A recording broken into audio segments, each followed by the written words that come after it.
and dying in your beds many years from now, would you be willing to trade all the days from this day to that for one chance, just one chance, to come back here and tell our enemies that they may take our lives, but they'll never take our freedom?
Anti-Tyranny News Radio here on UCY.tv. Thank you for joining me this evening. We're going to kind of dive into Syria, start off, just because, you know, more of the information keeps coming out that, well, they don't know, you know, we're not sure, we don't know what, there's not quite any evidence, and it's just one of the things that a lot of people that were Trump supporters are pretty upset about this. Definitely when Trump talked about Obama when he was getting ready to do the exact same thing. But, you know, early on, I told you that Trump isn't exactly a military. Even though, you know, he understands military strategy, all that, he has a lot of respect. He has put that responsibility more in the general's hands, and he gets swayed to just sign off. And I think a lot of that just comes from him feeding into the military-industrial complex in a business way, too, because, well, you know, make more missiles, stir up more trouble.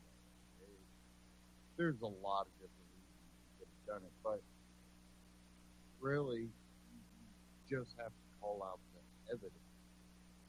Hold on, is there any evidence? Do we have proof? Or are we just, you know, show us, you know, let outside inspection? No, we're just going to hurry up and demolish the whole area.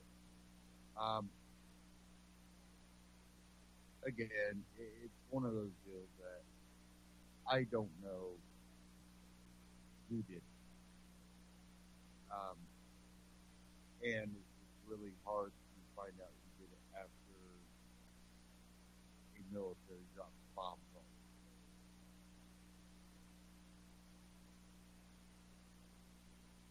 We're going to get into this Ron Paul Liberty report. Former UK ambassador reveals truth about Syria with special guest here. So I want to get into this clip here, and we'll talk about it.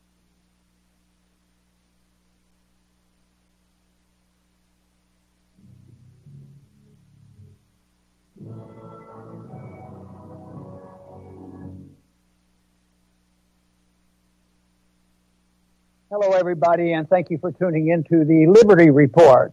With me today is Daniel McAdams, our co-host. And Daniel, good to see you this morning. How are you this morning, Dr. Paul? I'm doing very well, and I'm very fascinated with our guest today. We have a special guest, and he knows a lot about what's going on in Syria, and that's the subject of the day and the subject of the past week. So I am very pleased with that.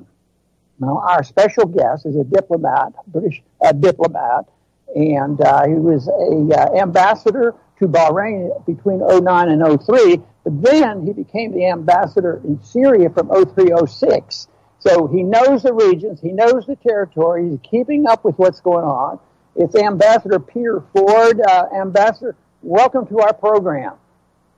Thank you very much, Dr. Paul. It's an honor. Very good, and we do have some questions here for you because you're the expert, and we're always trying to learn. But, you know, first off, there's activity going on right now about, most of the story's been out that the inspectors couldn't go in to prove there was nothing going on. They hurried up and did the bombing, you know, that sort of thing. Now the inspectors are trying to get back in, and that's the OPCW, but they're not doing well. They're not there yet unless they got in there in the last few minutes. And I've heard a couple stories for that. One is that the UN didn't give them the approval to go in. And then again, a Russian ambassador or a Russian figure said, no, it's the jihadists that are keeping them out. Can you sort of sort that out for me? I'm not quite sure why they're not getting in there. I know there's some people who don't want them in there to find the truth, but it just seems confusing to me who's really keeping them out, since theoretically that area is controlled by the Syrian government. Well, I think it's probably some jihadis who had gone to ground who are firing off a few shots. It only takes a couple of shots to spook the UN. I speak as a former UN official because when I retired from the diplomatic service, I joined the UN in the Middle East and was an official based in Amman, just down the road from Damascus, for 8 years. And I know from experience, I used to go to dangerous places like Gaza. I know that the UN is very meticulous about the safety of its staff. They require new security assessments every time there's a new development, like a bombing. This is part of the reason for the delay. The UN has needed to make constantly assessments, but then shots have been fired. They can really only have come from the jihadi side, and you can see what the objective is. It's to cause delay because this will tend to devalue the findings of the mission. People like my own government will say, oh, so many days have passed, the evidence has got degraded, the verdict can be discounted. This is very likely what is happening. Or the jihadi groups off their own bat have decided that it's in their interest to prevent the truth emerging. Has a question, a comment? Yeah, Ambassador Ford, you've been a thorn in the side of the establishment, not only yours over there, but ours here, by challenging the dominant narrative. And, you know, we're very interested on this program in the media and how the mainstream media behaves. And one thing I find absolutely fascinating is, to me it seems, to most people it seems, that the role of the media in a free society is to question the pronouncements of their governments. But in this case, we see in the Times over there and many other publications, you're demonized for questioning the government's official pronouncements. They call you all sorts of terrible names for daring to question your government. Isn't that the media's job, to question the government? Yeah.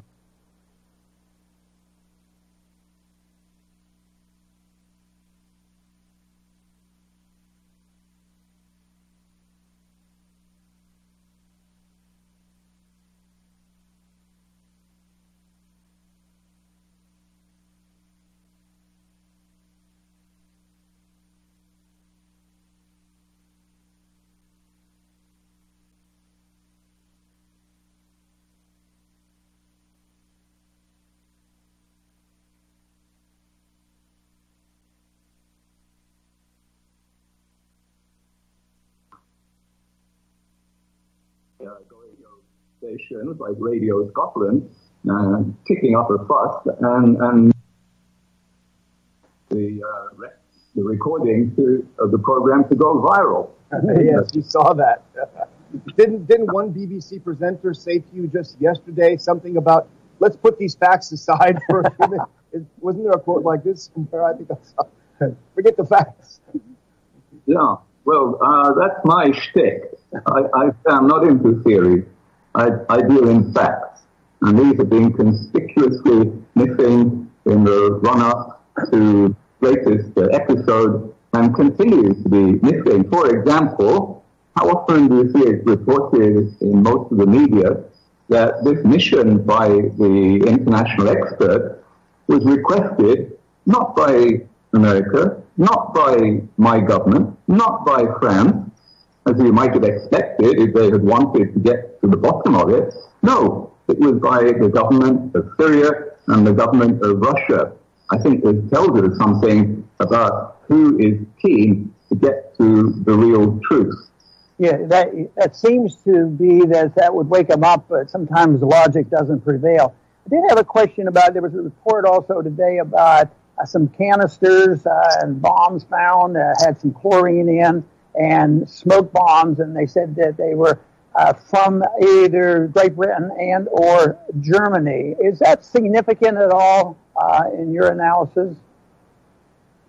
There are various possibilities. No, it's not significant because the jihadis are extremely clever. It's quite within their capability to lay a false trail, to mislead the inspectors. In fact, I'd be very surprised if they hadn't. I have heard that the inspectors have received tip-offs about where there are graves of victims, and I dare say if they go to these sites, they will find bodies which have been contaminated by the jihadis trying to mislead the inspectors. So a lot of chaff and disinformation and false and red herrings are being thrown up.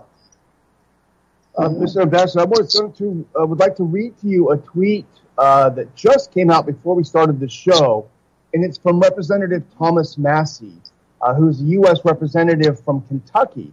He's also on the board of our Ron Paul Institute, so he's obviously a very intelligent and clear-thinking individual, but we have a lot of admiration.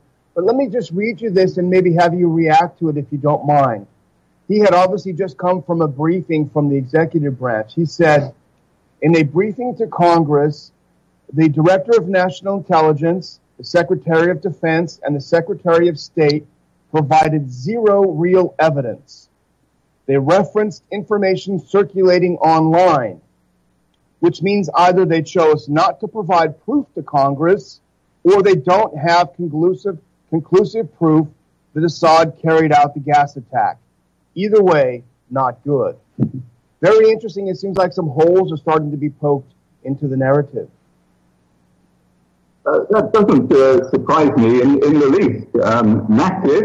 General Mattis, the day before the launching of the strike, was telling Congress, look guys, the only evidence we have so far is press reports and social media. What? You're going to war on gossip? Unbelievable. And then miraculously, some magic bullet of intelligence arrived that we still haven't seen. We have no inkling whatever. The closest that Mrs. May has got to delivering some of this intelligence is that, well, we have evidence that there was a helicopter and it dropped a barrel bomb. Come on. It was an open knowledge that there was bombing going on because the jihadis hadn't surrendered. Yeah, but ordinary bombing. None of the evidence that has been put forward to date, none of the videos, none of the statements by government is inconsistent with the very likely fact that there was conventional bombing going on. Folks got smoke inhalation. They went to this underground clinic, and that's where the white helmets staged the incident.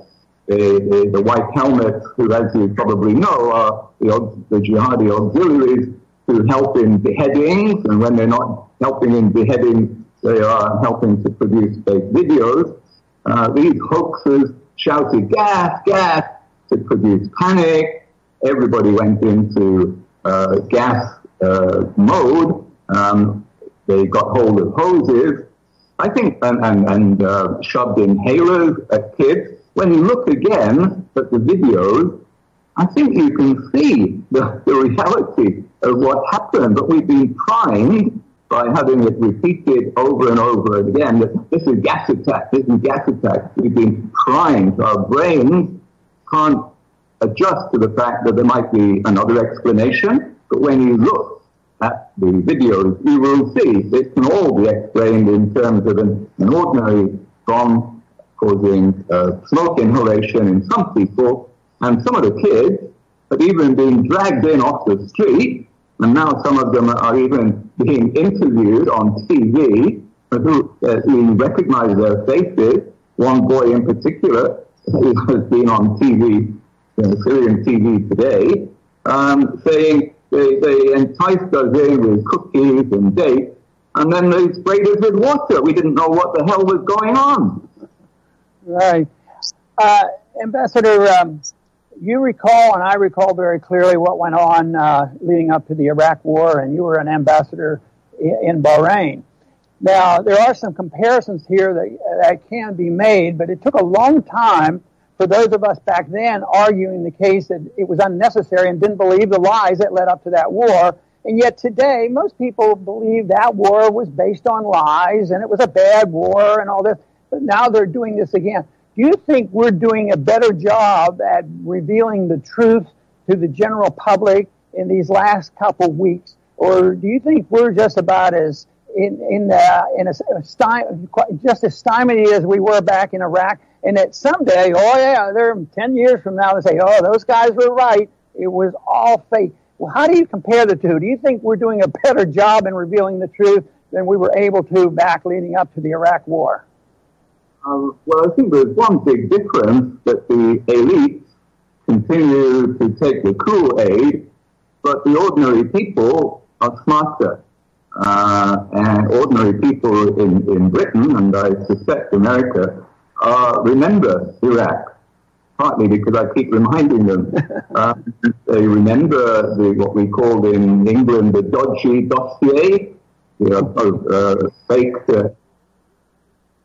We haven't even had a dodgy dossier.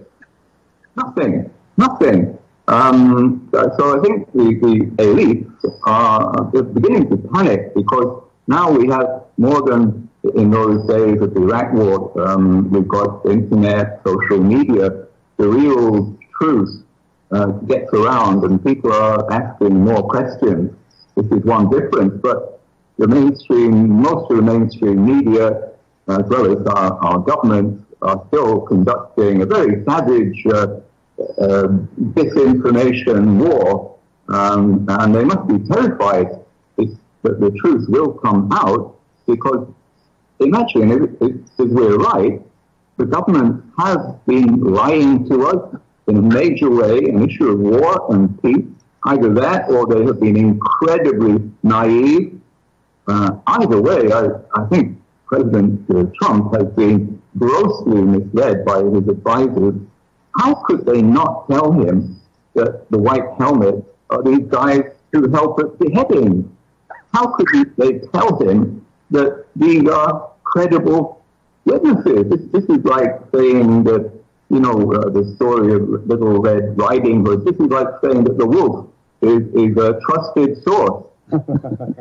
It's unbelievable. Laughable. It would be laughable if it were not so dreadfully tragic. Right. And the really awful thing is that we're just setting ourselves up for an action replay a few months down the pipe, which really is going to be very, very tragic, because we're leaving ourselves no exit route. Mm-hmm. Ambassador, you have an advantage over probably 80 or 90% of our own diplomatic corps, which is that you actually speak the language of the countries that you follow. You're fluent in Arabic, as I understand, so you have a deeper and richer sense of what's happening there. Now, if we can back up a little bit, I'd like to look back. You were the ambassador in Syria in 2006. And we know from a few sources, we know, for example, from WikiLeaks, that's around the time that the cable was sent from the U.S. Embassy in Damascus back to Maine State in Washington, outlining the different ways of overthrowing the Assad government back in 2006. I remember, because I was on Capitol Hill working for Dr. Paul, that the Syrian government at that time was trying to make a bit of a charm offensive to open the door with the U.S. They had a few meetings with us in our office and elsewhere. I'm wondering, as an ambassador there in 2006, did you see kind of a shift in U.S. policy toward regime change? Could you tell there was a shift, that things were changing as far back as that? Yes, I think so. When I first arrived in Damascus in 2003, the honeymoon with Assad really was underway. I arrived 1 month after Assad had been having tea in Buckingham Palace with Her Majesty the Queen. So he was in good odor at that time. Although even then there was some reticence on the part of the United States. But as the months and the years passed, it became clearer and clearer that the United States had not come off the agenda of regime change. And indeed, it was being stated openly in around 2005 that Assad was on the hit list. Once they removed Saddam, Assad was going to be next.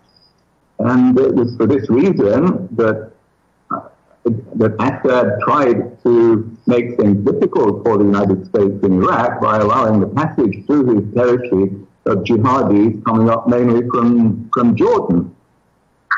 This was a very dangerous ploy. It was something with the devil, but he saw it as self-preservation, because if the U.S. forces didn't get bogged down in Iraq, he knew that he was next on the list.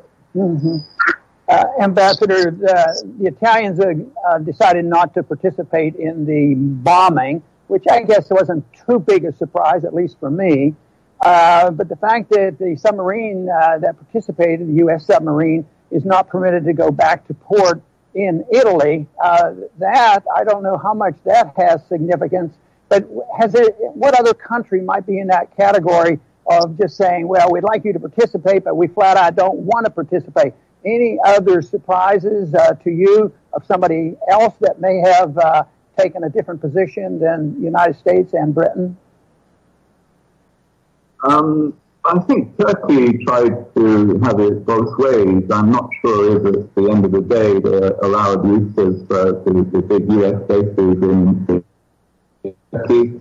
Turkey was blowing hot and cold. But the important thing here is that the tripartite aggressors, as they're called in the region, Britain, France, and America, did not have UN backing.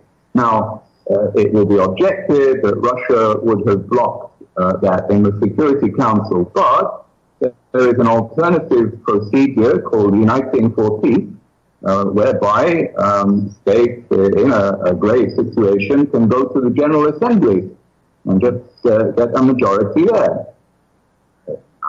We didn't even try for that. We knew that we wouldn't be persuasive, and we were in a rush.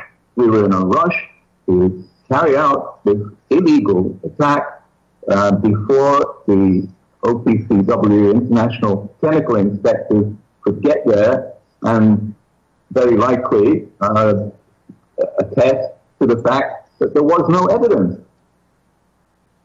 Well, I guess, Mr. Ambassador, we'll probably, in a way, almost finish where we should have started, because, you really caught my attention. Well, of course, I've been following you for a long time, but the Scottish BBC radio interview was such a classic, and you uttered the great line that even a child could understand this, the illogic of Assad using gas at that particular point. So I was wondering maybe if you could go back to that and present that argument that you made, why it is so absolutely illogical. Maybe you're speaking to the converted in our audience, but if you could do that and then say a little prediction of where you think we go from here. Yeah, well, my government keeps trying, and the U.S. administration keeps trying to say that Assad is just a monster and he likes gassing little children for the hell of it. That's about the logic of what they're saying, because it ignores the simple fact that even a child would appreciate that he's winning the war. He has victory in sight. He had recovered 95% of the territory near Damascus, the eastern Ghouta. He had the town of Douma in the palm of his hand. 3,000 jihadis had left just the day before. All that was left was a haggle about the money. The jihadis wanted to take with them $900 million of their loot. They weren't fighting. They were just haggling and lobbing some mortars into the government-held Damascus. So he had absolutely no motive. And to say that it was militarily significant to kill a few hundred civilians, and anyway, there's no evidence that even more than 20 were involved in the incident. But you have to have cabbage for brains to believe this nonsense. This is total horse-bedding. Well, you know what somebody else suggested, and it's a relative of mine, he said the only way he could do that is if he was the stupidest dictator on the whole planet, and I don't think he qualifies for that. But anyway, Ambassador, we're going to have to go, but I really want to thank you for coming on. Deeply appreciate it. I know the audience is going to really enjoy the program. Thank you very much. Thank you. Thanks for having me. It's been a pleasure. Very good. And I want to address our audience for a second, and that is to remind you to come back soon to the Ron Paul Liberty Report.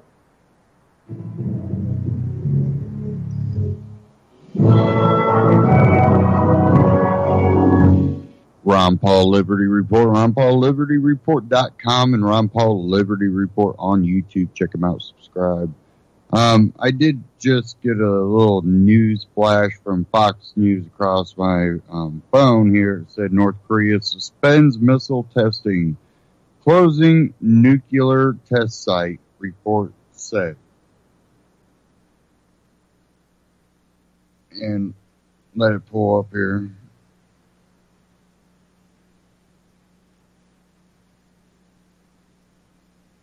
North Korea announced Friday that it will be suspending missile testing and closing a nuclear test site, several reports said. This is a developing story. So that's literally all we have. So I definitely wouldn't hold your breath on that, but we'll see where that turns out down the road. I want to get back to this, if I can get back to this.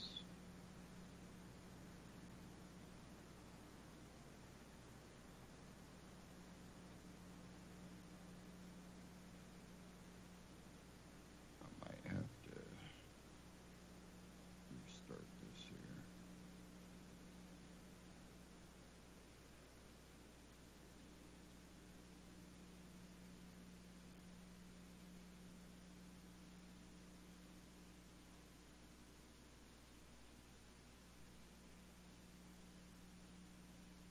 Sorry, guys. Let's see if I can bring it up on my phone while I try to get it back up on my computer.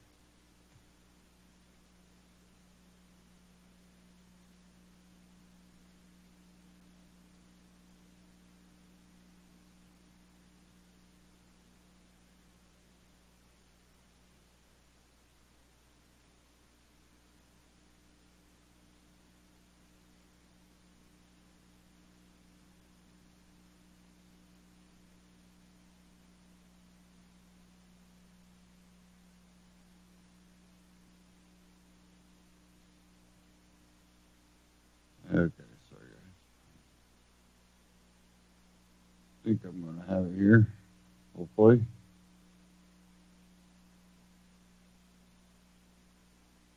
No.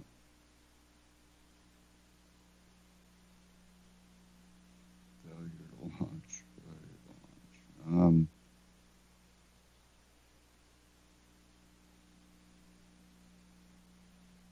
kind of going into our foreign policy, I want to bring up the Syrian article, but until I get to that point, I had this from Reason.com. Mike Pompeo's reckless approach to North Korea shows why he shouldn't be Secretary of State. There are many reasons CIA Director Mike Pompeo should not be Secretary of State, but his reckless, dishonest, and incoherent remarks about North Korea policy before the Senate last week may be chief among them. This becomes all the more troubling given President Trump's Wednesday announcement that Pompeo is already at the forefront of U.S.-North Korea relations, having met with Kim last week.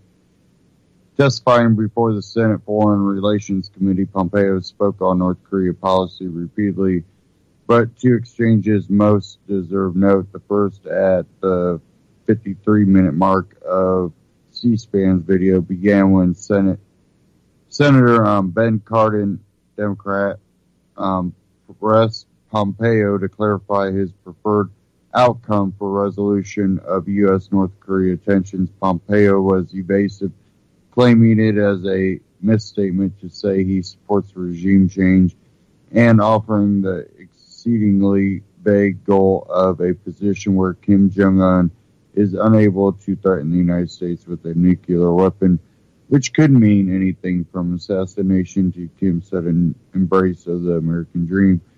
When Cardin kept pushing, Pompeo said he has never advocated for regime change and is not doing so now, writes Bonnie Christian. So, you know, Ron Paul's made this argument before that, you know, countries, you're going to have to expect them to want nuclear weapons if they're looking for a platform. If they want to have a say, it seems like only the nuclear countries have any type of say or almost just the defense against someone, whether it be United States, you know, other nuclear countries coming in.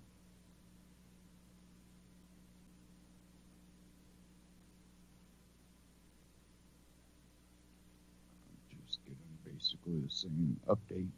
Okay. So,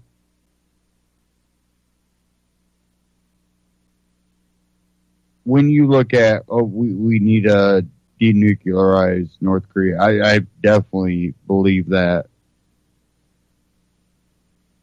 North Korea is a little scary with the nuke, just because of the type of threats they make with them. But at the same time, I don't think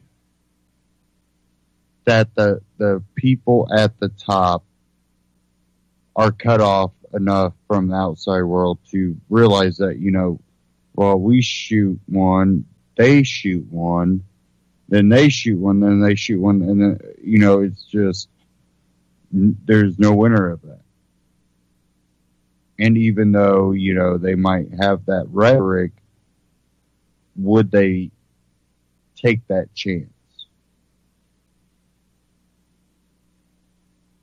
Because it's not like the you know, Kim Jong-un doesn't get what he wants. Now,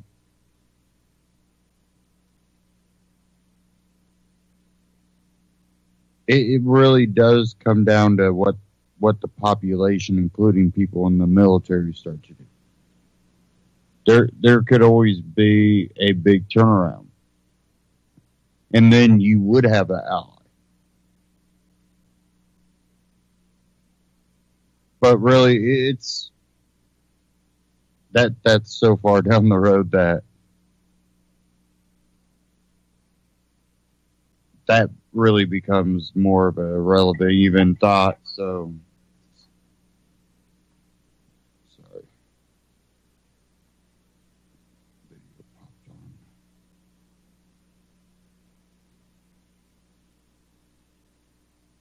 Okay. I got my browser back up. I had another article. Let me get the pages back up now.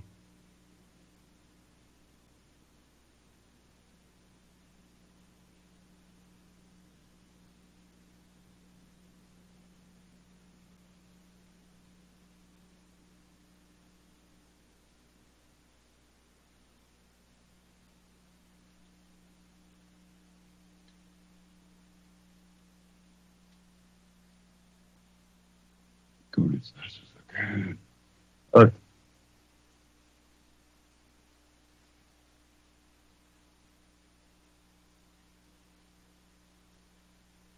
Now let's run fast. So just load like 5 pages. A second.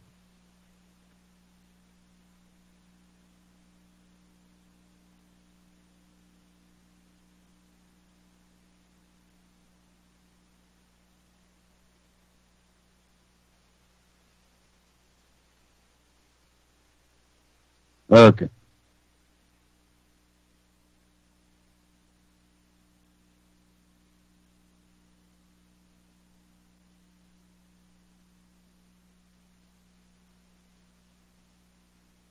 This article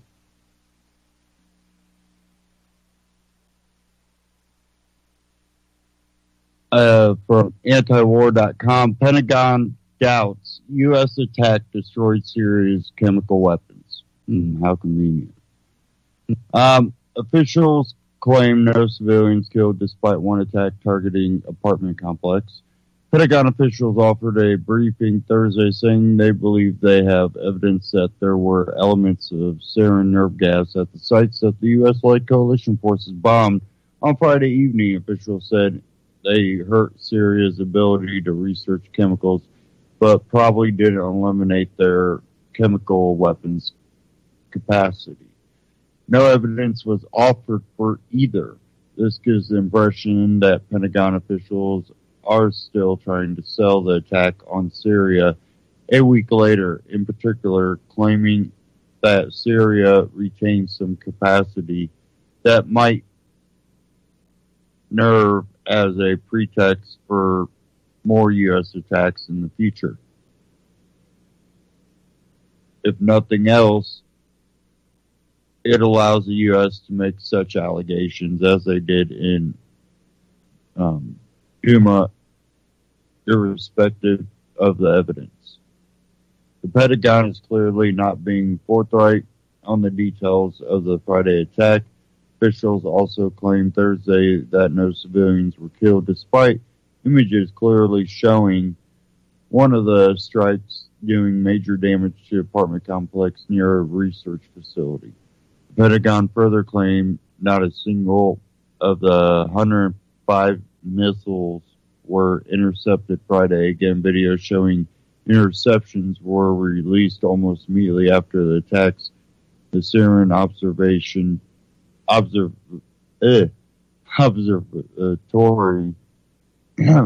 of Human Rights also claimed 65 of the 105 were intercepted. The U.S. never offered any real proof Syria had chemical weapons or that Syria had attacked Duma with them in the first place. They rather declare them to be a fact before attacking. That leaves them trying to continue the narrative going forward, once again without solid evidence.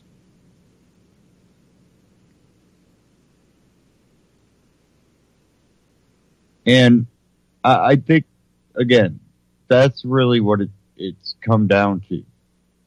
Evidence.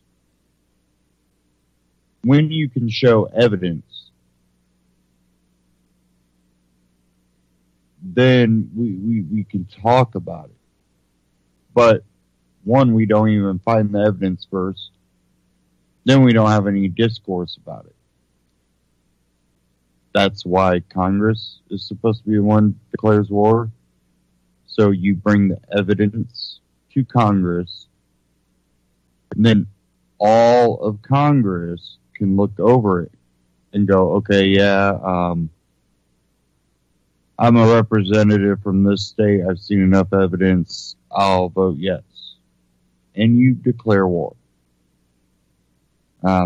Military intervention is just a fancy word for, waging a war of some sort.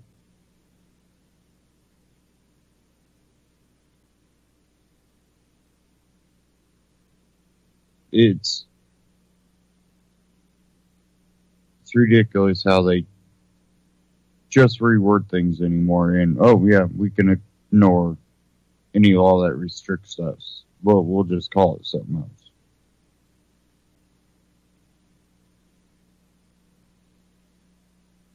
Be worried if government stopped calling murder and start calling it population control. Because that's basically, what they do by going, we are going to have a military intervention here because we don't like what they're doing. What they're saying is we're going to go in and basically wage war without declaring war. And then we don't have to end a war. We don't have to sign peace treaties.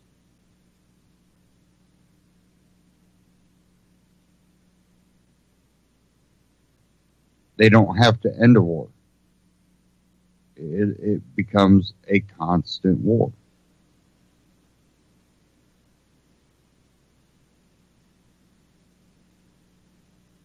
I want to get to this article that I had come across before.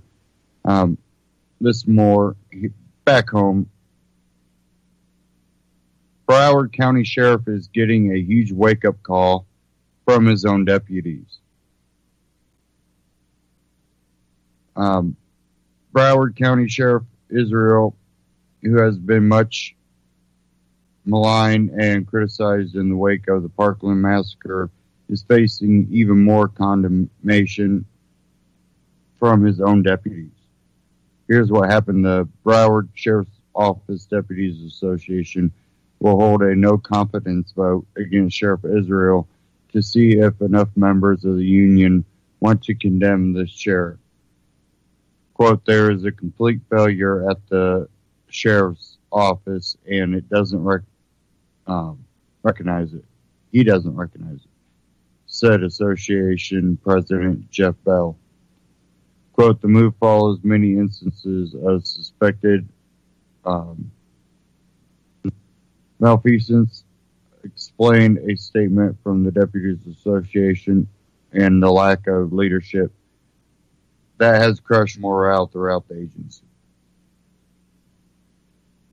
Low morale, Bell said that the department was suffering from low morale because of conflicting messages and confusion from the leadership. The association represents 1,325 deputies out of 2,560 certified deputies of the county. But you can read the rest of that article there, but that the deputies now are turning on.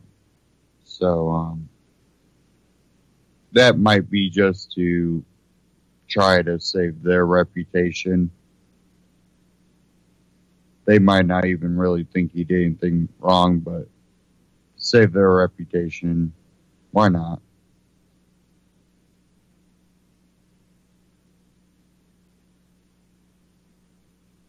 Do you not think they could do that? I would see people doing that. Now, that doesn't mean that's what they're doing, but you see it a lot in even, your average workplace. It's not like it's something big and new.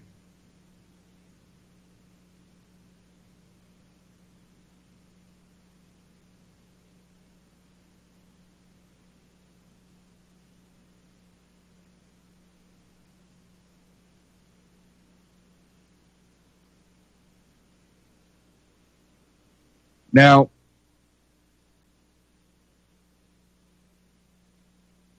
when you look at all this going on, if it wasn't for alternative media and people like Ron Paul, it wouldn't get covered that much.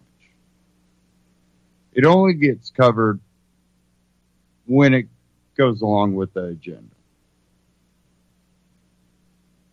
And it's getting harder out there for a lot of these alternative outlets to make any type of stand on social media because of the stranglehold that they put in. They've boxed basically alternative media into these corners where now only the official story is going to hit a mainstream audience. Now the only time yours is going to hit is on people that already, are your people. It's going to be way too hard for you to reach out, while you'll still see ads for all the mainstream companies and the outlets out there. But if you're alternative, it's going to be harder and harder for you to reach. Definitely if you're bringing a lot of truth to the table, you become, oh, that's insensitive. Also, you start getting strikes for nonsense, really. And then, you can't make money. You can't reach an audience. It can get real rough out there. I had one here from Stefan Molyneux I wanted to play. And this is talking about Zuckerberg. And we'll cover this one after.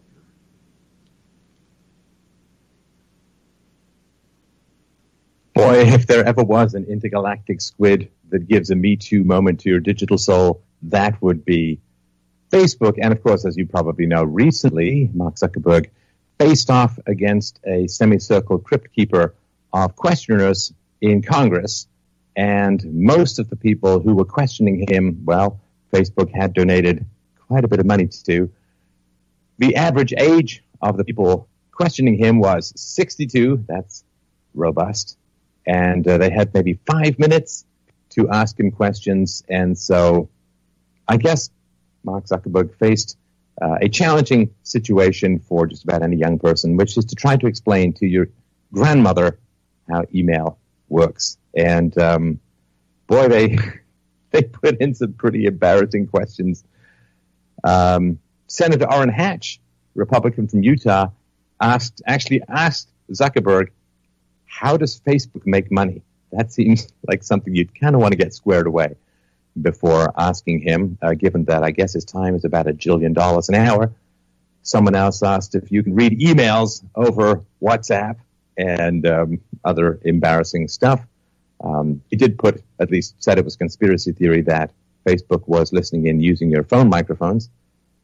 And in response to issues around security and so on, they said, well, we're going to increase our security experts from 15,000 to 20,000, which means hiring approximately 19 high-octane security experts every single day until the end of the year, which only seems believable if you don't hire people, particularly people of any talent and skill base, on a regular basis.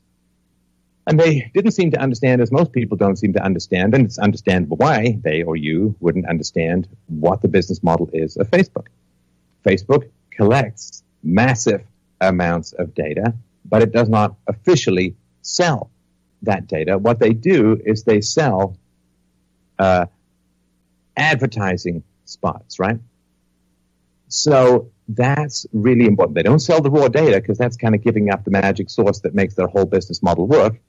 What they do is they sell placements. So an advertiser goes up and said, and I did this back in my business day, you go up and you say, well, I have this particular product. I want to reach this kind of person, maybe this gender, maybe this educational group, in this area with this income or whatever, and they will do their very best in trying to target your information to the people who might be most receptive or who you think will be the most receptive to receiving it. So they'll show the ad, but they're not supposed to hand over the raw data. Now, Facebook has recently admitted that the majority of its users' information has been, in fact, accessed by third parties, that it scans your messages, and just because you delete something and it's no longer visible to you doesn't mean that it is actually gone. It is marked as deleted, and they pretty much keep your data forever. It's like trying to break up with a girl you think you're broken up, but then she shows up in various disguises, haunting your every particular step. Also, they can harvest your browsing data using cookies. Now, you can, of course, download, and certainly a good idea to do so, I suppose. You can download the information that Facebook has about you, but it's not the full story. Your browsing data is usually not included in the information. You don't find a complete list of the advertisers that have told Facebook they can target you with ads. You won't find information that references you that you didn't directly upload, like pictures of you that Facebook knows is you that have been uploaded by other people. Or maybe you said, well, I don't want to share my phone number, but somebody else said they want to share their contact list and they can get metadata on phone calls, which is a big problem because you didn't actually officially agree to give your phone number, but they harvest it by scraping other people's phone records and contact lists and so on. So it is a challenge. It also was fascinating, of course, to see Zuckerberg admit that Facebook is working with Robert Mueller because, of course, the whole my Russians fantasy is playing out in social media. The Democrats fully understand, as the left as a whole does, that it is social media that is transforming Western politics and giving it more of a free market and nationalistic and border-friendly kind of perspective and actually achieving success in that. So naturally, rather than make good arguments, they're going to try and shut down the discussion as much as humanly possible. Now, this is according to a search engine, DuckDuckGo. They're pretty pro-privacy. They say that Facebook's trackers are on almost a quarter of the top 1 million websites in the world. So if you're browsing popular websites, your activity can be recorded by Facebook. It can be linked then to your Facebook identity and stored by the company in these databases that seem to go across time, through time, and in n-dimensional space for advertising friendly tentacle up the nose invasiveness. And some of this surveillance that they do on browsing history gets them into some hot water with European data protection agencies, but not enough to stop it. Now, one thing I found fascinating, and please understand, I'm no lawyer, it's just sort of my opinions about looking at this kind of stuff, which is the question of whether Facebook is more like a library or more like a newspaper, right? So a newspaper prints a bunch of stuff, they choose what's there, and they then put it out there in the world, so they're liable for the content. Whereas a library just has a whole bunch of books, and let's say you find some book in there that says, I don't know, here's how to poison something, and you go out and poison something or someone, the library is not responsible, right? So that is really an interesting question, and there has been, I think since about 1996, this act which says, well, it's kind of contradictory in a way, or there's certain legal standards that kind of cluster around this. So the first thing is, the phone company can't say, well, we're not going to sign you up if you're a Republican or a Democrat or a Libertarian or whatever, you know, or we're not going to continually degrade the quality of your phone conversations if you are a Zoroastrian or a Christian or something like that. And so they just have to sign you up and give you the best service, and regardless of the content of what it is that you're saying. So if you use the phone company to phone in a bomb threat, then you're held, you're responsible for phoning in a bomb threat, but the phone company is not responsible for transmitting that information because they don't discriminate. Now, there are also statutes that say, well, you're allowed to regulate according to community standards. What that means is, it's not like anybody's guess, but there are some community standards that you're allowed to censor on. One of those community standards, though, I don't think is being a conservative, right? So that's the big question. If you want to hold this common carrier which means you're immune from things like defamation and libel and all of that kind of stuff. There's a huge immunity from legal liability if you're just this common carrier. You can't sue the library because they have a book saying do something bad. But if the newspaper prints something that says do something bad, they may be more liable. So the way that you maintain this common carrier, this legal immunity for things, is by not discriminating or not controlling content except on the basis of this general community standards. Well, and I don't think that includes political viewpoints at all, as FedEx has pointed out. So Zuckerberg was grilled on this. Do you control for content? Are you a publisher rather than a neutral sort of common carrier? And I don't know. His answers to those questions, let's just say they led me down a rabbit hole of I wonder if anything further should be investigated regarding this. Because, sure, a private company, you say, oh, well, they can discriminate against whoever they want, and that certainly is true. That certainly is true, but if they start to discriminate, then they lose immunity, as far as I understand it, they lose immunity from particular legal repercussions, which they don't want to do. They really don't want to lose immunity from that. And Zuckerberg appeared to say that he didn't even really know much about the content of the laws that fundamentally govern the massive profits that his company accumulates, which, I don't know. I mean, there are lots of funny memes about his sort of wireless charging mat because he's a pretty short guy and so on, but I don't know. Oh, and by the way, people say, well, he wasn't under oath. You're still not allowed to lie to Congress. You can't be charged with perjury, but you're still not allowed to lie to Congress. So, to me, it's a fascinating question and a very interesting situation that you have this platform for human communication that seems to have a significant ability to affect political outcomes. Now, in general, that's because people aren't taught how to think. It's a failure of government schools that people are so easily, like if you think, oh, a couple of handful of Russian bots is going to change the outcome of the election, well, I would go back to why aren't children being taught how to think and reason and be critical thinkers, and that goes all the way back to, governments don't want that as a whole. So they want citizens who are programmable by governments, but they don't want citizens who are programmable by any other means. Now, it's a bit of a one color. It's not like a very delicate brush. It's one of those roller brushes, right? It gets everything, right? If you raise children to be susceptible to propaganda and programming and so on, well, tragically, this show and other shows accepted who try to teach people critical thinking, well, they're going to be programmable by a whole bunch of people. And this is where censorship comes from. Censorship fundamentally arises from an unwillingness, or perhaps even these days, an inability to teach children critical thinking, and therefore you have to censor it because you want they have a big giant button called controllability, but the government is the one that wants to be able to push that button once other people figure it out, and then the government wants to start censoring other people. It's like, only I sleep with the torch. So that is a very big and interesting question. Now that the perception is that social media influences or affects political outcomes, now suddenly there's this hyper-regulation and control and focus and all this kind of stuff that is going on.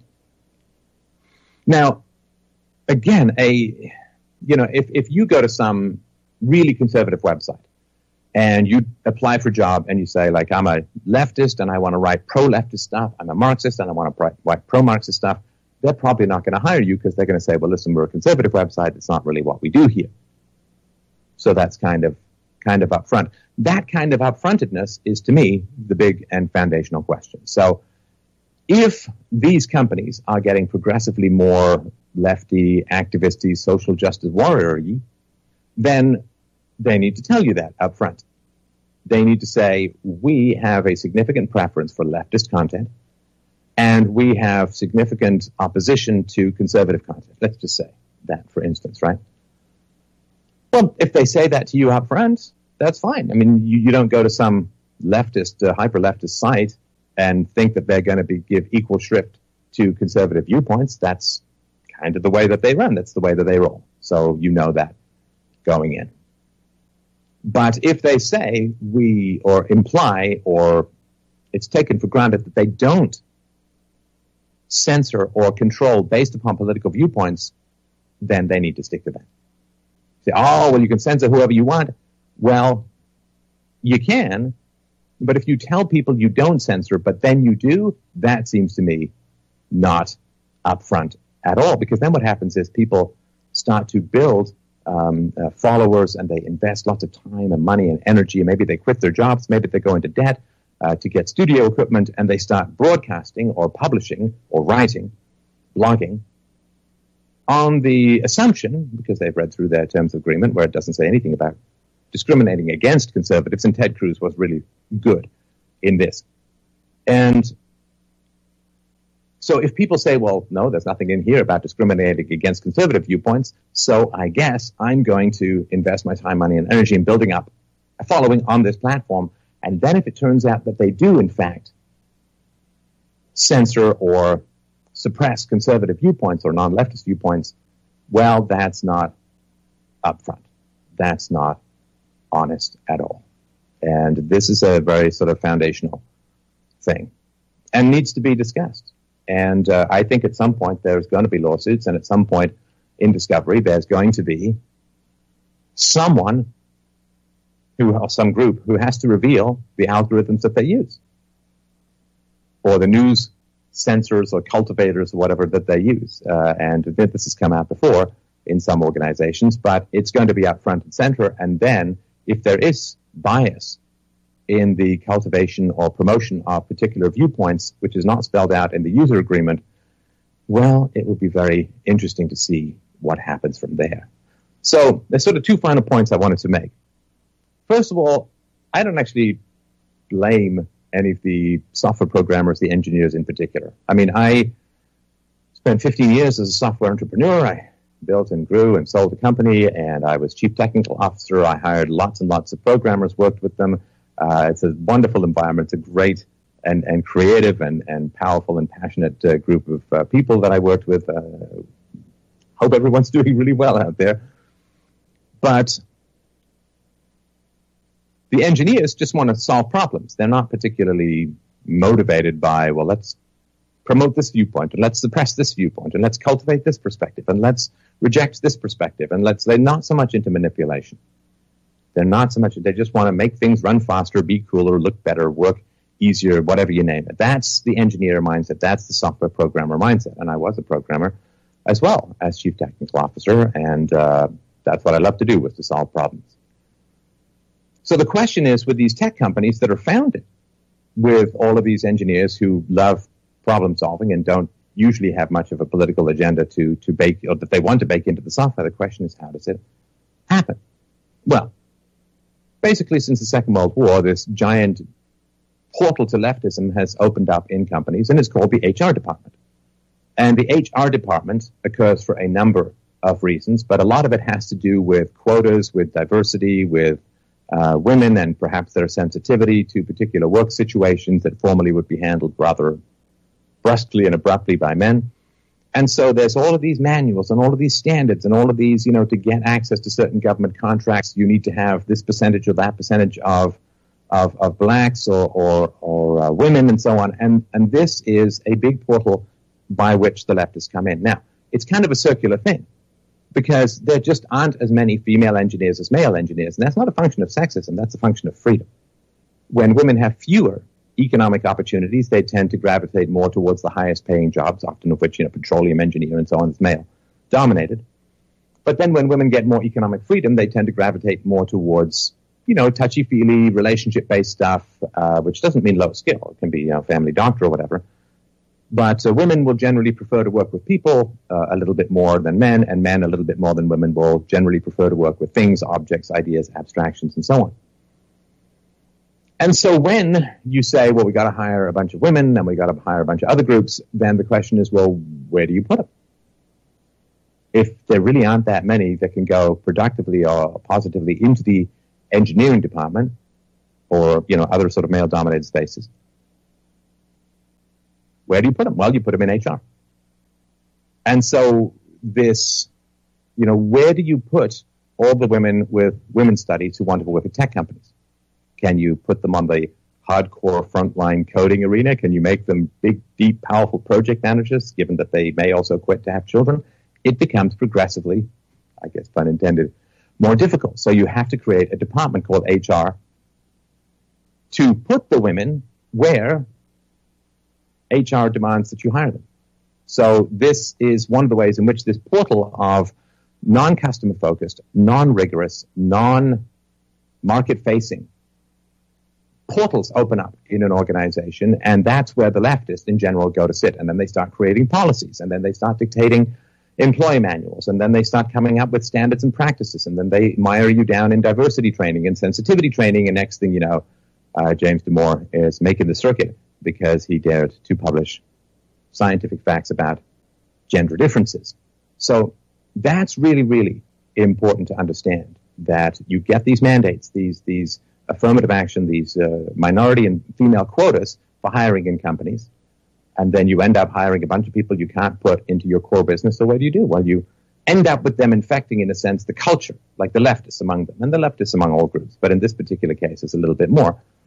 They end up infecting the culture through the portal of HR, changing things fundamentally, and then because the power created by the engineers wants to be harnessed by the people who prefer controlling people rather than things, you end up with the culture shifting underfoot and becoming in service to collectivism, in service to the totalitarian elements of the left, and in service of the equality of outcome rather than the equality of opportunity that characterizes central planning and the socialist style of thinking, to be as nice as possible, using the word thinking.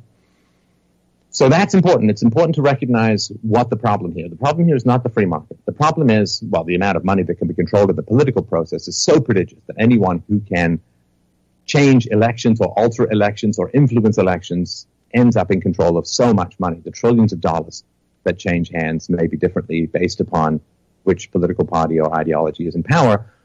So the fact that they're chasing all of the giant government money through influencing elections, that is where that particular ring of power comes from. And of course, the other is because there's all of these mandates and there's all of these, it's a strong business decision, or a positive business decision, to start imposing quotas and forcing the hire of minorities and women. But then the problem is, if they're not as qualified as, say, the whites and East Asians that you're hiring, then you have a problem, and then you get this particular, it's like a cult forming within the company that significantly influences the direction of the company, clogs up the system of engineering efficiency with rampant central planning, hyper-feels, emotionally manipulative ideology, which then, of course, creates a cycle of business where the new group that's too small to need an HR department can then replace the existing behemoth that have grown too big to survive the increasing gravity of their own ideology.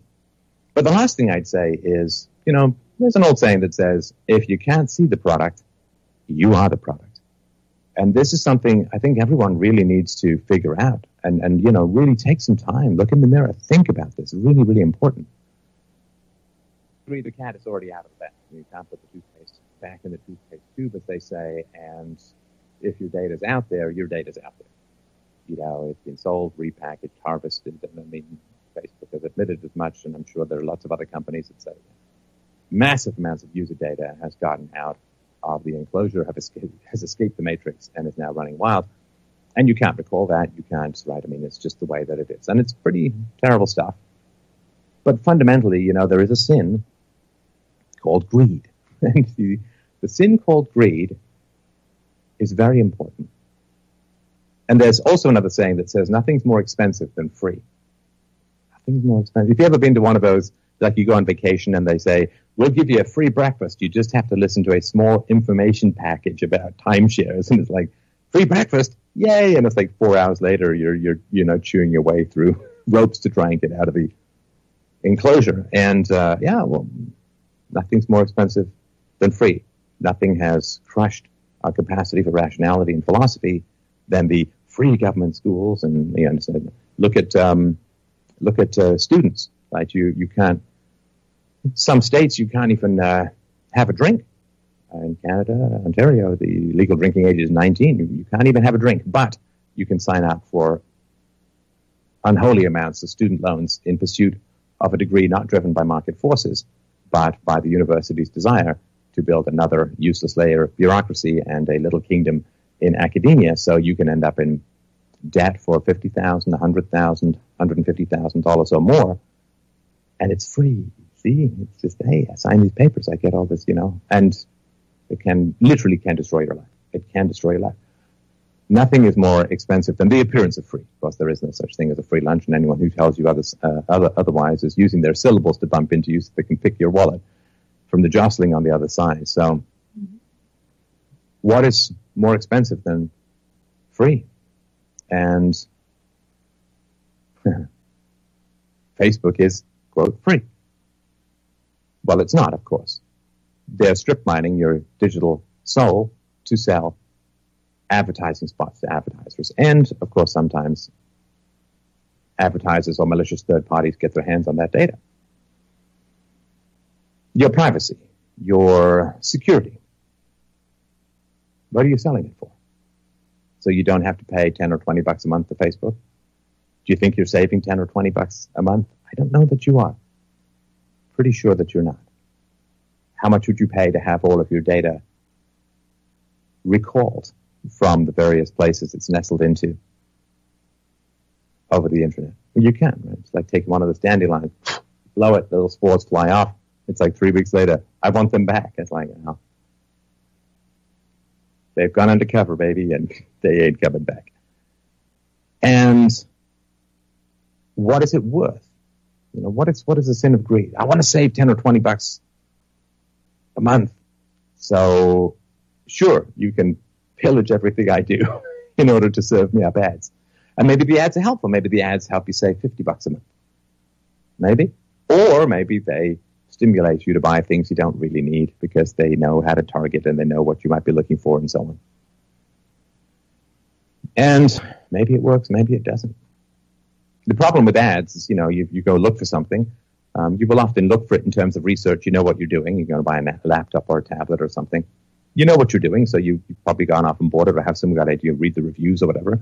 And then it's like, hey, would you like to buy this thing that you researched yesterday? It's like, no, I already found out the information that I want. Thanks very much. But what is it worth?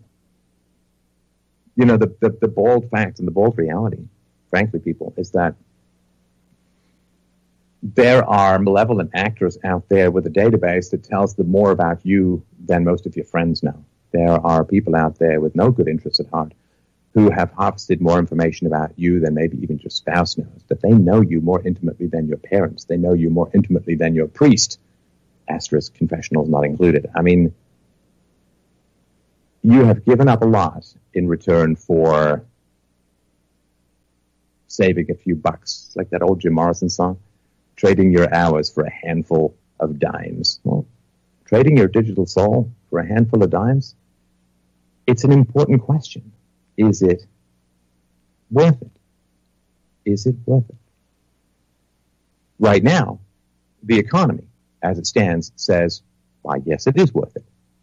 I guess the question becomes, is it going to be worth it tomorrow or the day after, now that everyone knows how much is being strip mined and sold across the world and how many of your intimate secrets are laid bare for neckbeards to pour over in foreign lands? It's an interesting question. What is the price of your soul?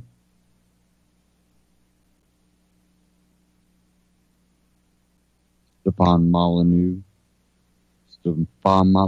on YouTube. Check him out. Subscribe. Now,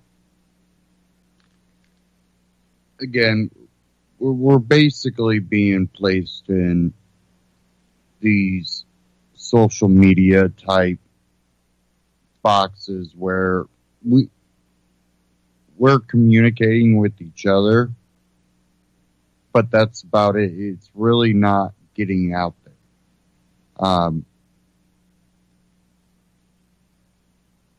They claim they adjust their algorithms to really target people, but anybody that's ever boosted or advertised on Facebook, they kind of ask you, who are you trying to target?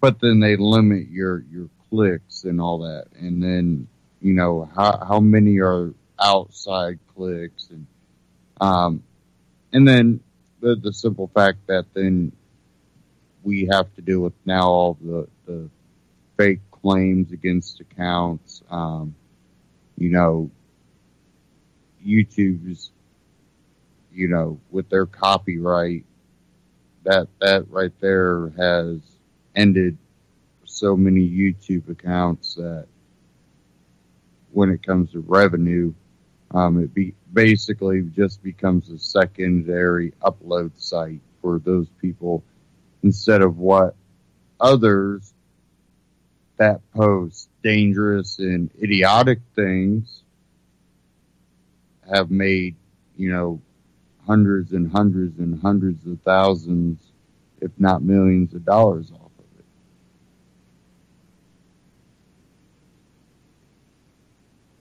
They get their videos on the front site. Their videos trend. And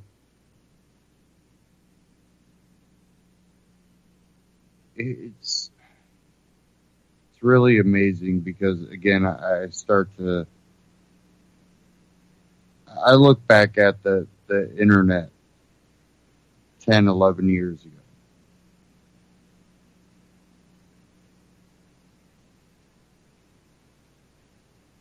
And it's completely turned upside down where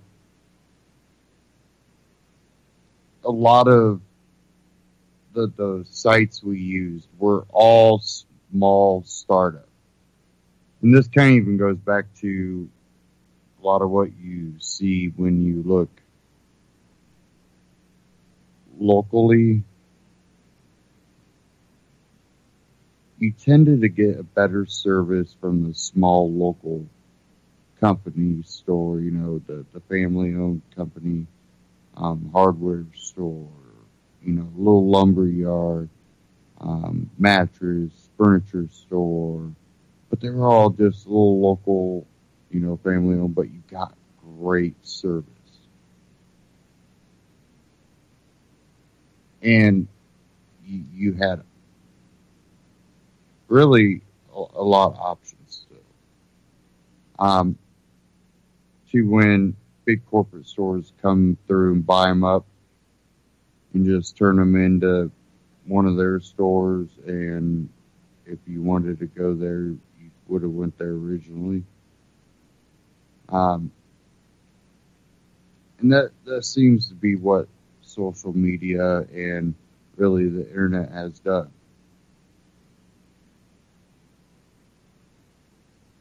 It just really became the Walmart where there's no real true, you know, personal service.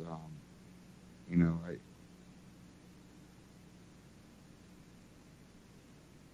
I think people even crave for that small, you know, family ran store anymore because you really do get that personal touch.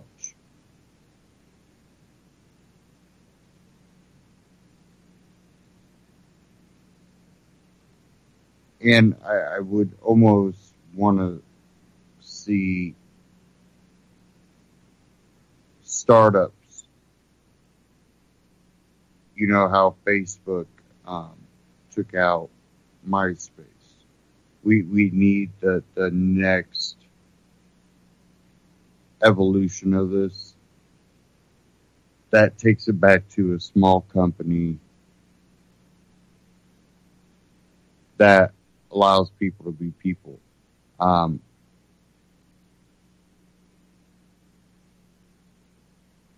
There's a lot of testing with some of these newer little social media platforms that are popping up. You got, you know, DTube that wants to try to rival YouTube and be a place where everybody's voice is heard. A lot of these are going cryptocurrency to do this. And, you know, you have Steam that that's a good platform to post articles. Or do your blog from, Steam it. And again, they have their own style cryptocurrency that you earn for your postings. But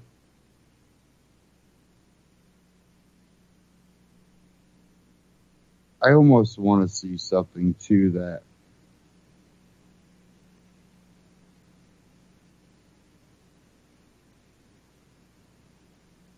in a way doesn't take us back in the advances in technology, but reminisces the culture that was behind a lot of that technology. So I think that's been lost to bureaucratic and political moves by a lot of these large tech companies. It's become more of that rather than the evolution.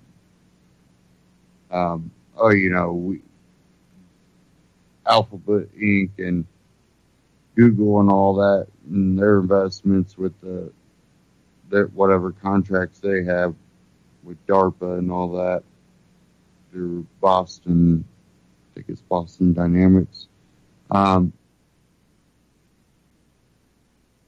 They believe by getting in bed with government, getting the government funding, they can create these things. But the problem is who are you creating them for? What are you creating them for? What advances in civilization do these make? Are you going for authoritarian? Or are you going for a free society? And I think that's where they miss their mark. They're completely off.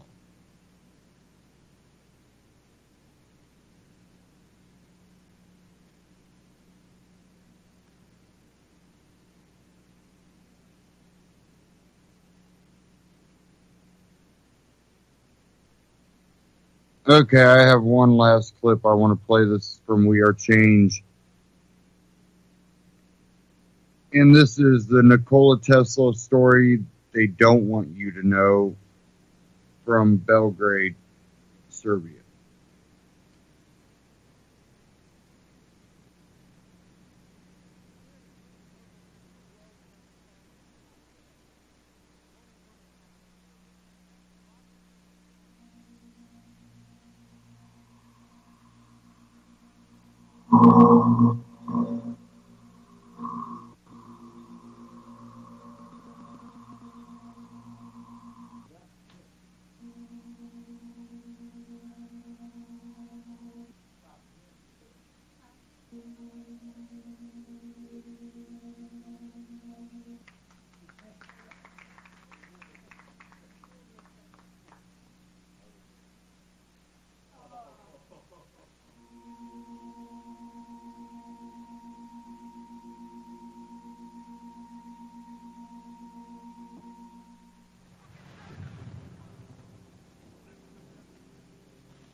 Change.org here in Belgrade, Serbia, a place that prides itself on, of course, Nikola Tesla. And the information that I've been finding out here about Tesla is absolutely mind-blowing. I never knew it was the U.S. Department of Alien Property, along with the FBI and an MIT professor whose name was John G. Trump, Donald Trump's uncle, who were the ones who confiscated and looked into Tesla's documents that no one has yet seen, and of course is shrouded in mystery. Here in Belgrade, we're at the Tesla Research Center that is filled with academics, professors, and other people in the scientific field trying to uncover those mysteries. So let's go inside and see what they have to say. So I'm here at the International Scientific Nikola Tesla Research Heritage Center, which is a whole big mouthful, of course, with the director here. And a lot of the stuff that I'm finding out here is just absolutely fascinating. I also went through a Lotus test or Onyx test. I also went to the Karjevos mirror. I'm sorry, I'm very bad at pronouncing a lot of these. Nikolai's Kozlai mirror. And one of the things that really stuck out to me from what you said is that Nikola Tesla wasn't only just a great mind, he was the greatest mind. And you're working here with a lot of... Even walked the earth. The problem is that really we don't know anything about Nikola Tesla. Just some details from, for example, biography, he was born, where he was born, when, 100, 700 inventions, etc. But the Tesla was much more. Let's say he really now, we can say now, is the greatest, not one of the greatest. He's definitely the greatest scientist of our civilization. He was definitely way before his time. He was very revolutionary. Yes. He was. Let's say a few thousand years ahead of his time, and the future belongs to Tesla. And if we come back to Tesla's work and character, we can make some progress. Tesla said that he left technical base for the future civilization. The problem is how to go advance, because the base is first of all free energy. If we have free energy for the planet, we can make a very big jump into peace and a whole way better life. First of all, we would like to live in a peace, because it is a shame for our civilization that every problem we should solve by the war. And have to deal with Saudi Arabia and the petrodollar and Iran and all these difficult problems that come just from energy. But one thing that I found really fascinating is that a lot of Nikola Tesla's work is actually still secret. Yes. It is true. It is true. First of all, I was living in Russia 26 years, and I was come back to Belgrade to develop this Tesla's Heritage Center. And I must tell you that all patents in Russia is still until state secret. Still classified. Top secrets. And the same thing we're learning from the United States, because Nikola Tesla, a lot of the work that he did, he never filed patents for. And there's decades of work that he did that was never kind of officially brought to the world or presented to the world. And when he died, I also heard, correct me if I'm wrong, that the U.S. Department of Alien Property, the U.S. government with the FBI, and also an MIT scientist named John G. Trump, who worked with military radar technology, came in there and actually confiscated a lot of it, kept it secret from the people, and now you're also working with a lot of scholars, a lot of professors, a lot of scientists, committing a lot of experiments, trying to unfold this kind of mind that he's working on. But the story is just amazing that a lot of his secrets are, were literally gone through by Donald Trump's uncle. And of the president. Right now.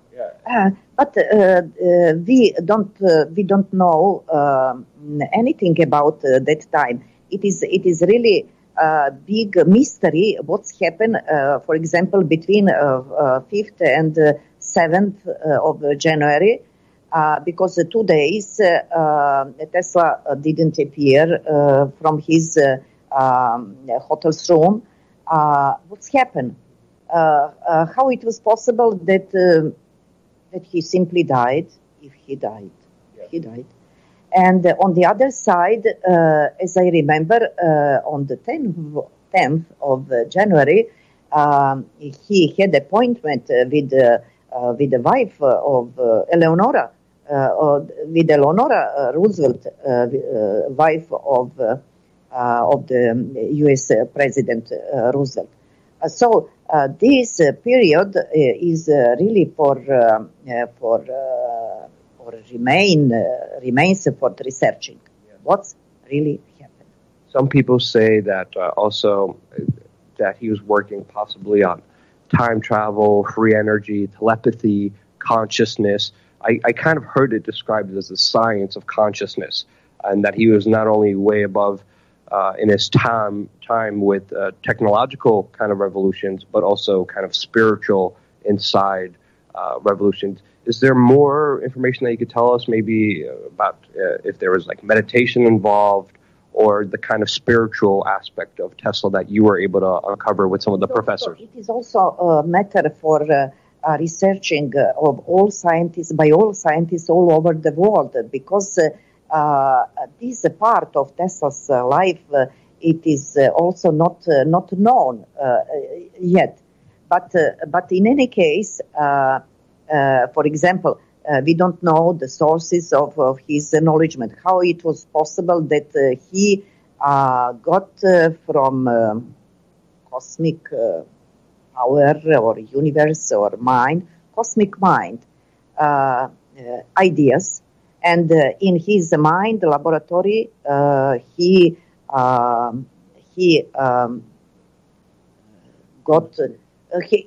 got perfect invention. Just after that to apply into practice. I kind of find very interesting is that Tesla was kind of like the original kind of hippie. There's a lot of spiritual symbology in his work. He wasn't doing anything for money.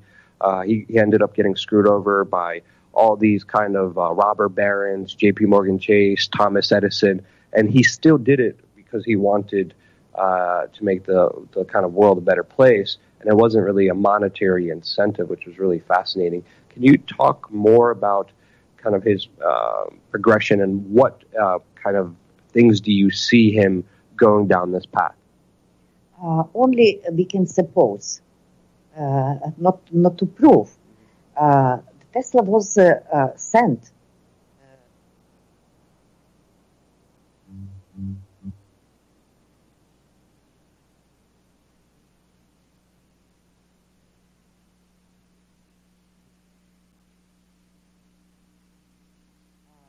Tesla was sent to the earth to do something for humankind and human being, and he was not interested in money, in fortune, and he lived alone in different hotels, and we should pay more attention to his life. And he knew very well about his goal, about his task, about his purpose of life, and he was very good informed about cosmic task. And you cannot find a lot of scientists with the cosmic task. You can see in the history of the science, it is just a few scientists devoted to the human being, to our civilization. Because of that, as I told you, the cosmic value of his heritage is the symphony, is order to the man. The man like the strongest being in cosmos. Only due to serious problem in our life, material position, salaries, bills, etc., we should fight for the surviving, not to develop what we have inside. It is our spirit. and we should do it much more to be more spiritual being. Thank you so much for this big information download and all the tests and all the experiments we did here. If there's one thing that there's definitely a fact is that Tesla is not getting the attention he deserves, especially historically, Yes. for all the things that he came up with and did for kind of human civilization. I want to thank you for trying to preserve that and studying and researching and having all these scholars here and doing all these experiments that you guys are doing here. Is there anything else that you would like to say about the work that you do here or just Tesla by himself? Our goal is not only to preserve Tesla's heritage, for example, not only to preserve, but to develop it, to research it, to study a lot of more than 160,000 documents stayed in the unique museum Nikola Tesla in the world. It is in Belgrade here, and you should go there next time. We should study these documents, especially it is about 40,000 documents, very important for the scientist. It is in a process of digitalization, and we should wait to stay to see. And you can see, for example, this box. It was gift. The same you can find the same box you can find in the museum. Because our general consul of the Yugoslav embassy in New York at that time, he bought it for example, for Tesla, and it is a long story to explain how we got it, etc. But it is very interesting and very sorry that the unique support, financial support for Tesla was given by Yugoslavia before Tesla died. It is a really pity, and this time of period we also should study why America didn't find the way to provide for Tesla comfortable life in a hotel, to at least to pay all bills for the hotel cost. It is a pity, really, and we should discover the documents, how he was living in the hotel, especially. He paid a lot of attention to his health, because Tesla planned to live at least 140 years. What's happened? And of course, 86 years to live, it is not a short life, but in any case, he planned to live much more, double more. Because of that, sometimes we study, for example, his style of life, what he was eating, what was the menu for the breakfast, for the dinner, etc. He was rejected, for example, cigarettes, alcohol, sugar, etc. It was a healthy way of life, and he was walking every day at least 10 miles, etc. So he was so interesting person in all aspects of his life. So like joke.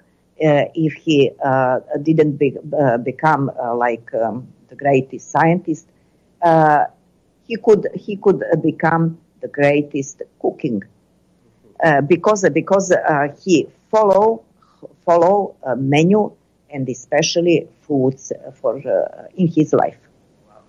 Thank you again so much for that information download. If you want more information about the International Scientific Nikola Tesla Research Heritage Center here in Belgrade, Serbia, the link, of course, will be in the description below. If you're in Serbia, definitely check it out. They have lectures and experiments doing all this awesome stuff. We're going to be in contact. I definitely want to come back here when you guys are doing more trips and more different kind of studies. Thank you once again for all the work you're doing to really preserve and understand and to build on top of all the amazing work that Tesla did before. You're always welcome.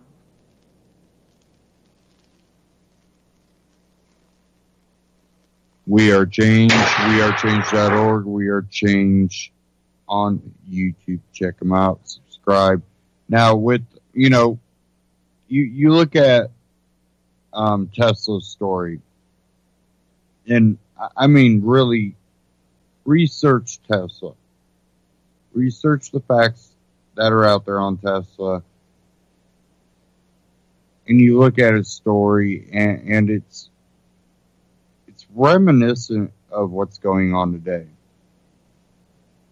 And when I say that, I mean in the fact that history is being rewritten. Facts are being manipulated or lied. There's a lot of just flat out lies.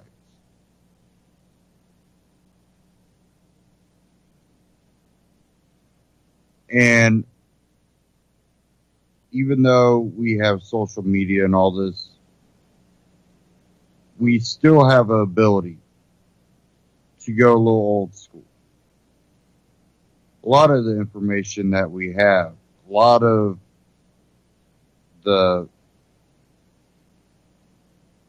collections of information, facts, old books that you can digitally get already. Print these off, collect these. It takes up room, but if you can have that little extra room, buy books. Don't let history be rewritten. And then that also gives you a resource for your children when they are researching things. Give them the resources that are going to give them facts.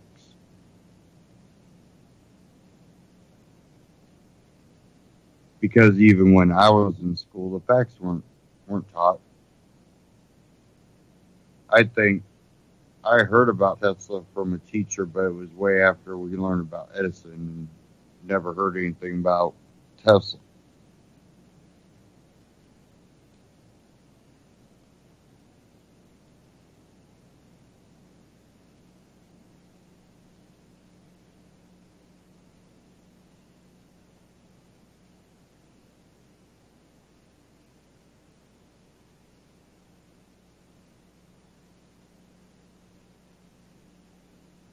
Now,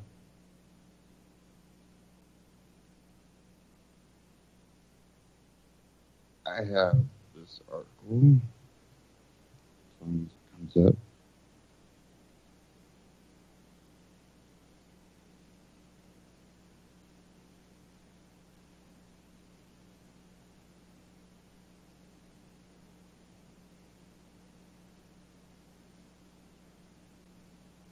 Now, I've seen this one at reason.com, and there were, I believe this group basically put out false information that was, in a way, completely writing history in a false narrative. And this article from Reason, Southern Poverty Law Center scraps its anti-Muslim hate list. Last month I wrote a piece calling out the Southern Poverty Law Center, the country's self-appointed watchdog of hate groups. And this is by Shika Dalmia. I'm not sure if I'm pronouncing it right. But for putting Ayan Irisi Ali, the Somali victim of genital mutilation, and Majid Nawaz, a Muslim militant turned reformer, on its anti-Muslim hate list, along with genuine Islamophobes like Pamela Geller.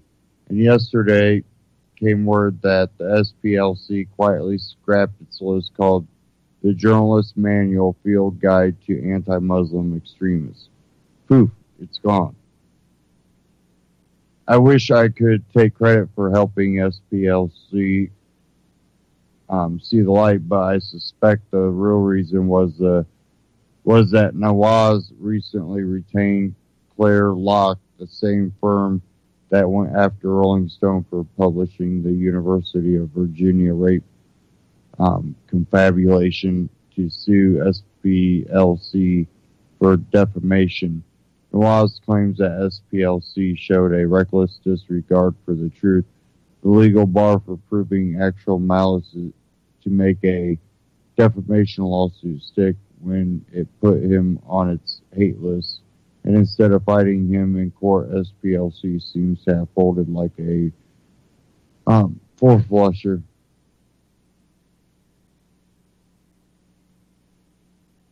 Worse, unlike most responsible outfits that issue a correction when they make a mistake, SPLC removed its list without a word. Now, if SPLC has indeed backed down, one can't be sure because it didn't respond to queries for comment. It can't be because it is wanting for resources like some poor nonprofit operating out of a trailer park. It owns one of the plushest buildings in Alabama and has net assets upward of $328 million that it's been doubling literally every decade. No, it's because it probably didn't want probing litigation to expose just how hollow its name and shame exercise is. Nawaz believes that Islam is a religion of peace and is publicly spooked by the rising Islamophobia in the West. How could he not be he is after all a practicing Muslim in Pakistan, descendant living in Britain. He routinely condemns anti-Muslim bigotry and insists that Muslim profiling is counterproductive and ineffective on Fox News to boot. So how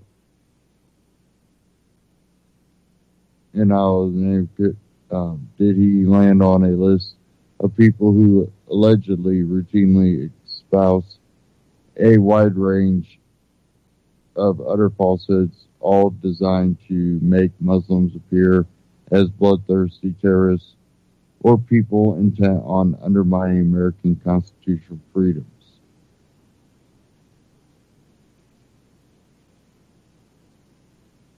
And they put this guy on a hate list, Muslim hate list. And they've also had their, what was it? Was it a domestic terrorist watch list or something like that? And they had We Are Change, InfoWars, Oath Keepers, what was it? There were a few other ones that were literally just Tea Party. I'm pretty sure was one of them too. but that was something we knew was coming down the ladder eventually. Because that's not the first place we've seen constitutional or libertarian, the Oath Keeper type people, Ron Paul supporters. You can go back to the MIAC report. And if you don't know what the MIAC report is, you really need to look that up and research it. Because they were basically calling us, anybody that supported Ron Paul, had a "Don't Tread on Me" flag. Basically, anybody that was a patriot is a possible domestic terrorist. Basically, like a feeling of a Red Dawn type characterization of anybody that supported Ron Paul. And some people claim that, well, it was an overreaction. There was people that were put on watch lists that couldn't get on a plane because, well, they worked on Ron Paul's campaign or was somehow associated. And look at, that person's Ron Paul sticker. Luckily, we're not there anymore, but we still have a lot of issues we're facing.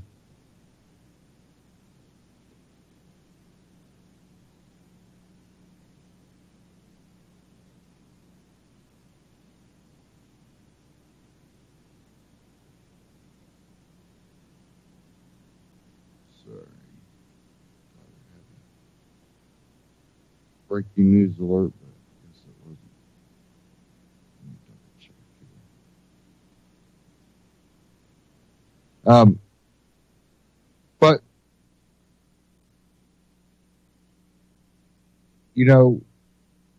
again, back to collecting books and a lot of philosophy,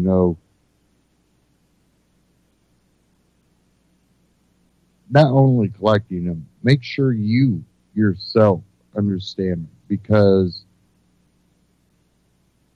right now the left, through the media and their little puppet organizations, are pushing what a lot of Americans are not really truly supporting. They can sit there and act like, oh, Americans are behind gun control, and it's already backing off again. Emotions get high right after an incident like that.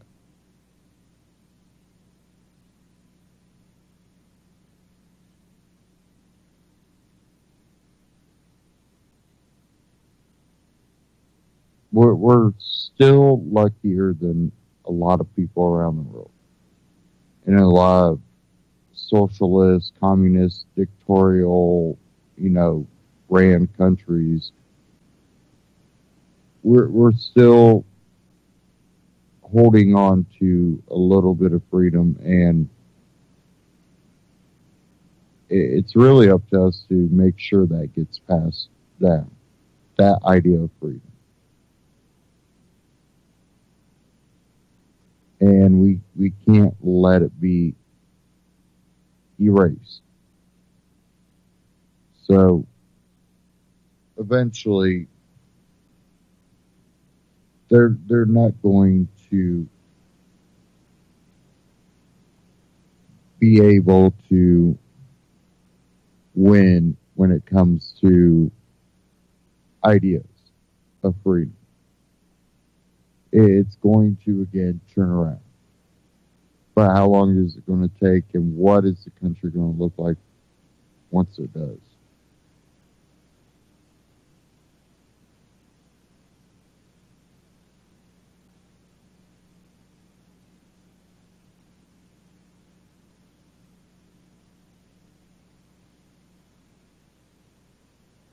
Now, we have a few people that are still part of Congress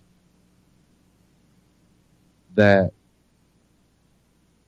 have a grasp of what freedom truly means. You know, you have Justin Amash, you have Rand Paul, you know, there's others in Congress that they're kind of sitting there in the shadow, ready to strike with facts and truth, but they need backup, and I think we need to really start pushing those more constitutional libertarian philosophy people that truly believe in freedom, that understand prohibition doesn't work, that understand taxation doesn't help.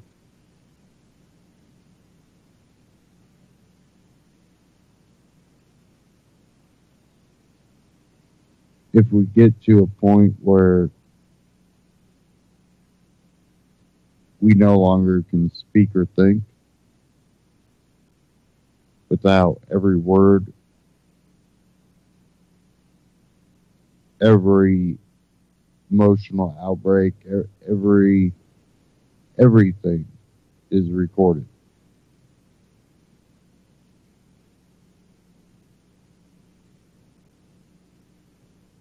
How safe do you feel about your privacy? How safe do you feel about your family's privacy?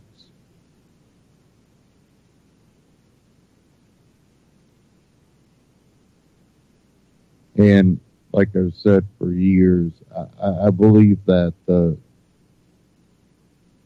tech community outside of these large organizations, they're going to be the ones to revolutionize the way we use the internet and the way we use our electronics, so we can be private, so we can be safe and not have everything intercepted and watched. You know, years ago we talked about people creating technology to make basically where I can connect to you down the road and you connect to someone else, and you create a network that people that are, you know, connected to the internet, that information can flow. And, you know, I thought that was out of this world, but they're already getting there. There's already betas out there in different markets.